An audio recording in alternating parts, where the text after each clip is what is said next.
दोस्तों, बॉलीवुड में जितने भी आउटसाइडर्स हैं वो मुंह से कम बोलते हैं और उनका काम ज्यादा बोलता है। लेकिन जो स्टार किड्स हैं उनके साथ ठीक उल्टा है।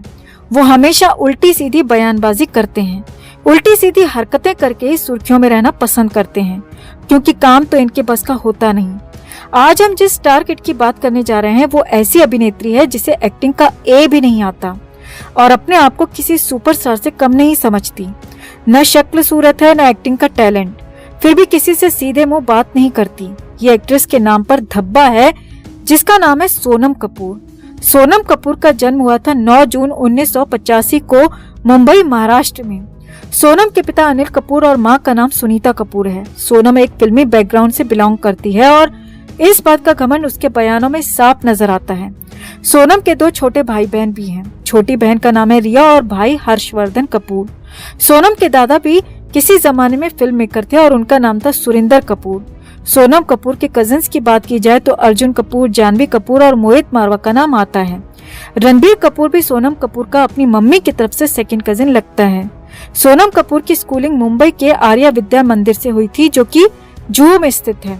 सोनम कपूर बचपन में काफी ज्यादा शरारती थी और न सिर्फ स्कूल से बंक मारती थी बल्कि अपनी उम्र के लड़कों को बुली करने के लिए भी काफी फेमस थी। सोनम ने ग्रेजुएशन तक की पढ़ाई की है। ग्रेजुएशन के समय सोनम का वेट 90 केजी से भी ज्यादा था और वो एक्टिंग की फील्ड में आना ही नहीं चाहती थी।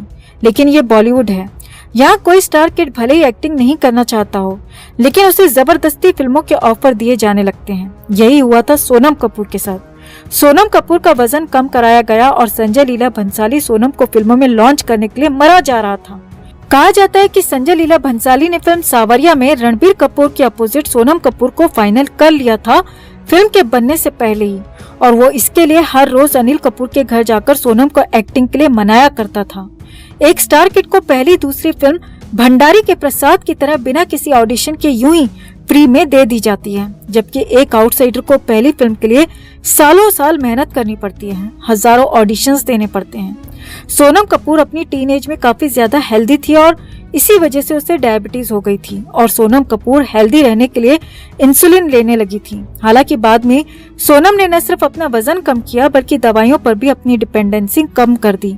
सोनम की पहली फिल्म आई थी साल 2007 में रणबीर कपूर के साथ। फिल्म का नाम था सावरिया, जो कि एक डिजास्टर मूवी साबित हुई। पहली फिल्म से कुछ क्रिटिक्स ने ये साफ साफ कह दिया था कि सोनम को एक्टिंग नहीं आती है। इसके बाद भी चाटुकार फिल्मकारों ने सोनम को दूसरी फिल्म गिफ्ट के रूप में दे दी। दूसरी फिल्म थी दिल्ली 6, जो कि अभिषेक बच्चन के साथ थी। वैसे पहली फिल्म सावरिया से सोनम कपूर और रणबीर कपूर के अफेयर की खबरें मीडिया में काफी ज्यादा आने लगी थी। सावरिया रणबीर कपूर की भी पहली फिल्म थी, तो पहली फिल्म से दोनों ने अपने अफेयर की शुरुआत भी शुरू कर दी थी।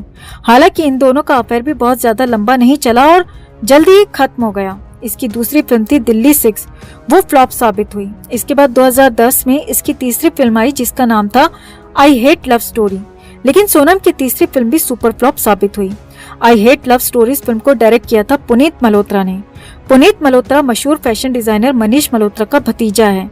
इसी फिल्म से सोनम और पुनीत की नजदीकियां बढ़ने लगी थीं। फिल्म तो हालांकि सुपर फ्लॉप साबित हुई, लेकिन पुनीत और सोनम के अफेयर की खबरें मीडिया में छाने लगी थीं। 3 फिल्में फ्लॉप होने के बाद चारों तरफ सोनम कपूर की आलोचना होने लगी थी कि इसे एक्टिंग का ए भी नहीं आता। तभी सोनम ने अपने पीआर टीम खड़ी की और अपने आप को स्टाइल आइकन के रूप में फेमस करना शुरू कर दिया। इसके बाद अनिल कपूर ने अपने नकारा बेटे के करियर को संवारने के लिए अपने होम प्रोडक्शन में एक फिल्म बनाई। फिल्म का नाम था आयशा। इस फिल्म के दौरान मीडिया में इसके आउटफिट्स को काफी ज्यादा बढ़ा चढ़ाकर बताया जाता था। आयशा फिल्म के दौरान कहा जाता था कि फैशन के मामले में ये फिल्म अलग ही लेवल की फिल्म है, लेकिन जब फिल्म आई तो डिजास्टर साबित हुई। इसके बाद इसने थैंक यू नाम की एक मल्टी स्टारर मूवी में काम किया, लेकिन वो भी फ्लॉप साबित हुई। थैंक यू के बाद शाहिद कपूर के साथ मौसम में नजर आई। फिल्म की पब्लिसिटी तो बहुत जोर शोर से की गई, लेकिन जब फिल्म आई तो डिजास्टर साबित हुई। वैसे ये फिल्म तो फ्लॉप साबित हुई, लेकिन इस फिल्म के दौरान सोनम और शाहिद कपूर के लिंकअप की खबरें मीडिया में काफी ज्यादा चलने लगी थी। हालांकि इन दोनों का अफेयर भी बहुत ज्यादा लंबा नहीं चला और जल्दी ही खत्म हो गया। मौसम के बाद प्लेयर्स में काम किया और वो भी फ्लॉप। सोनम को अपने करियर की पहली सफलता मिली साल 2013 में। फिल्म का नाम था रांझना। रांझना उस साल की सबसे बेस्ट मूवी थी और सबसे बड़ी सुपरहिट मूवी साबित हुई। इस फिल्म के हिट होने पर अगर किसी की तारीफ हुई तो वो था धनुष। धनुष ने इस फिल्म में लीड रोल प्ले किया था और फिल्म के हिट होने का सारा श्रेय भी उसी को जाता है। रांझना के बाद 2013 में ही आई भाग मिल्खा भाग भी सुपरहिट साबित हुई, लेकिन इसकी सफलता का क्रेडिट भी फरहान अख्तर ले गया। इसके बाद इसकी कई फिल्में फ्लॉप साबित हुईं। बेवकूफियां, खूबसूरत, डॉली की डोली, प्रेम रतन धन पायो। साल 2016 में नीरजा में पहली बार इसके काम की लोगों ने तारीफ की, लेकिन इस फिल्म से इसके करियर को बहुत ज्यादा फायदा नहीं पहुंचा। नीरजा के बाद पैडमैन में इसका केमियो था, तो वीरे दी वेडिंग एक मल्टी स्टारर मूवी थी और संजू में इसका रोल बहुत छोटा था। यानी इसके 15 साल के करियर में इसकी सिर्फ एक फिल्म ऐसी है जो इसने अकेले अपने दम पर हिट कराई है, लेकिन इसके बयान और इसका एटीट्यूड ऐसा होता है जैसे ये कितनी ही बड़ी सुपरस्टार हो। सोनम कपूर निहायती बदतमीज और बददिमाग लड़की है, सॉरी आंटी है। ये अपने बयानों की वजह से हमेशा चर्चा में रहती है। सोनम कपूर ने एक बार एक स्टेटमेंट दिया था कि ऐश्वर्या राय ने उसके पापा के साथ काम किया है, तो उस हिसाब से ऐश्वर्या उसकी आंटी लगी। इस बयान के बाद सोनम को काफी ज्यादा ट्रोल किया गया। ऐसे ही एक बयान में सोनम कपूर ने कटरीना कैफ को बेशरम भी कह दिया था, जिसके बाद सोनम को कटरीना कैफ से माफी मांगनी पड़ी। सोनम ने एक बार बयान दिया था कि भारत में पुरुषों को फैशन की समझ नहीं है जब तक वो गे ना हो। इसके कहने का मतलब ये था कि भारत में सिर्फ गे लोगों को ही फैशन की समझ होती है और भारतीय पुरुषों को फैशन की कोई समझ नहीं होती, यानी करण जौहर जैसे टेढ़े मेढ़े लोग ही फैशनेबल होते हैं इसके अनुसार। वैसे इसने अपने पति के बारे में भी एक बयान दिया था कि आनंद आहूजा को फैशन की बहुत अच्छी समझ है। इसके पहले वाले बयान के आधार पर इसका पति गे है। इसके अफेयर्स की लिस्ट में एक नाम साहिर बेदी का भी आता है। साहिर एक बिजनेसमैन और मॉडल है। इन दोनों का रिश्ता भी बहुत कम समय के लिए था और जल्दी खत्म हो गया। सोनम कपूर के व्यवहार की बात की जाए तो सोनम हमेशा लोगों से एटीट्यूड और गाली गलौज में बात करने के लिए ही जानी जाती है। सोनम के बारे में कहा जाता है कि सोनम प्राइवेट पार्टीज के थ्रू अपनी मार्केट वैल्यू बढ़ाने में काफी हद तक सफल भी हो गई। सोनम ने प्राइवेट पार्टीज में परफॉर्म कर करके भी कई फिल्में झटकी हैं, लेकिन 15 साल में एक नीरजा मूवी को छोड़कर कभी ऐसा नहीं लगा कि इस बदनसीब बच्ची को एक्टिंग का ए भी आता है। ये बात अच्छे से इसे पता थी कि इसे एक्टिंग नहीं आती, फिर भी ये अपने आप को टॉप क्लास एक्ट्रेस के रूप में स्थापित करने पर तुली हुई थी।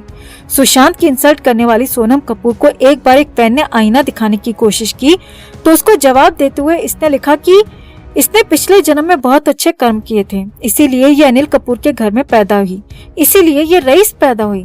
तुम लोगों ने अच्छे कर्म नहीं किए तो तुम लोग मुझसे जलते हो। इस तरह के बड़बोले बयान रहे हैं इस नासमझ आंटी के। इस बड़बोली और बदतमीज आंटी के बारे में आपकी क्या राय है? कमेंट में आप भी अपनी बात, अपनी राय जरूर रखें। वीडियो को लाइक और शेयर कर अपना प्यार और सपोर्ट भी जरूर दिखाएं। चैनल को सब्सक्राइब कर चैनल के साथ जुड़कर हमारी आवाज बने।